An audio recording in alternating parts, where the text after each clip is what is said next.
Hello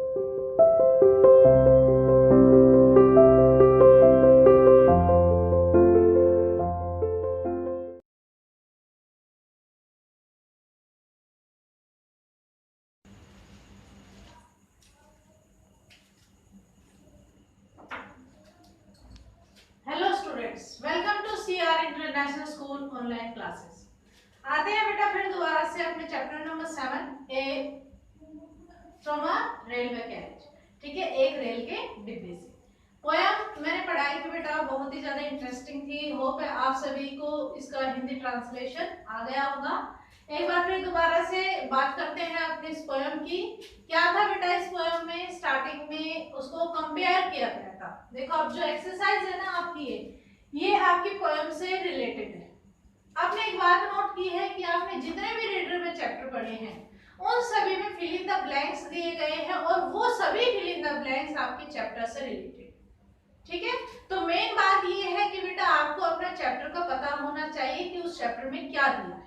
ठीक है, ये एक्सरसाइज भी इसी तरीके से है। हम फिर दोबारा से अपने पोयम की समरी पर आते हैं। पोयम में क्या है कि पूरी जो रेल की यात्रा है उसके बारे में डिस्कस किया गया है कि पोएट रेल के डिब्बे में खिड़की के पास बैठा हुआ है और बाहर की तरफ देख रहा है और उसे जो भी नजारे दिखाई देते हैं उनका वो इस पोयम में वर्णन कर रहा है। ठीक है, उनके बारे में यहाँ पर डिस्क्राइब कर रहा है। ओके बेटा, आते हैं आप अपने फिल इन द ब्लैंक्स वाली एक्सरसाइज पर। फर्स्ट में the train is black than fairies and witches. परियों और जादूगरनी से किस बात पर तुलना की गई है ट्रेन की? फास्ट पर, स्पीड पर। ठीक है, तो इसमें क्या आएगा बेटा? Faster. The train is faster than fairies and witches. ठीक है, एक बात पूछे आपसे, यहां पर ये है फास्टर, ई आर लगा हुआ है, बताइए कौन सी डिग्री है यहाँ पर? जब मैंने ये क्वेश्चन पूछा आपसे तो मैं भी शायद सभी के मुंह बंद हो गए होंगे। ठीक है, अभी अभी आपने डिग्री यानी कि एडजेक्टिव चैप्टर पढ़ा था बेटा, उसमें जब कभी ई आर लगा हो या किसी सेंटेंस में देन का यूज हो रहा है तो वहां कंपैरेटिव डिग्री होती है। कंपैरिजन हो रहा है ट्रेन का फेरीज के साथ पहले, फिर उसके बाद ट्रेन का विचेस के साथ। ठीक है, नेक्स्ट आते हैं हम सेकंड क्वेश्चन पर। The train moves forward like, आगे चलती है ट्रेन, स्पीड यानी कि बहुत ही स्पीड से आगे चलती है, किसकी तरह? A troop of battle, a troop in the battle. एक युद्ध में जैसे एक टुकड़ी चलती है ना आर्मी की, इस तरीके से वह ट्रेन भी तेजी से चलती है। The horses and cattle are in the, घोड़े और मवेशी यानी कि जितने भी पशु हैं वो कहाँ चल रहे हैं?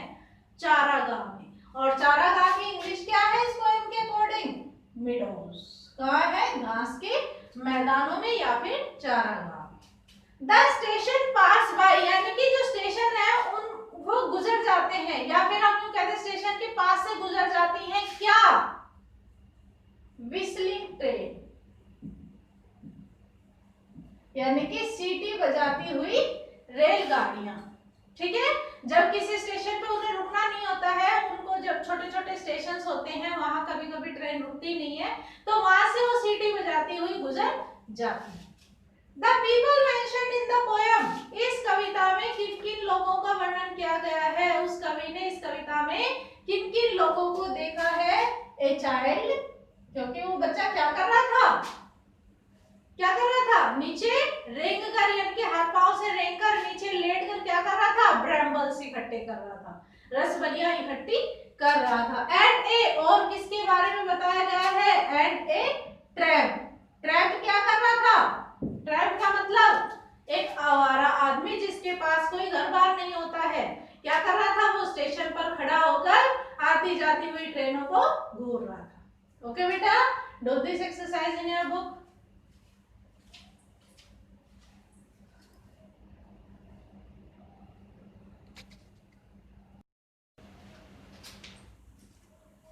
यस बेटा, आज का आपका जो असाइनमेंट है उसमें सिर्फ इतना ही है।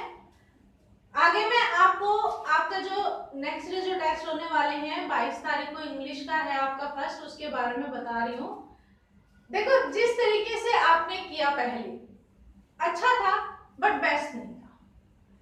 कुछ बच्चे मतलब जैसे मैं आपसे पूछना चाह रही हूँ, जिस तरीके से मैंने आपसे क्वेश्चन पूछे हैं, आपने उस तरीके से क्लियरिटी में जवाब नहीं दिए। मोस्टली ऐसे बच्चे हैं जिन्होंने बहुत ही कम स्कोर किया। नहीं बेटा, जबकि आपके तो पेपर बहुत ज्यादा इजी बनकर आ रहे हैं।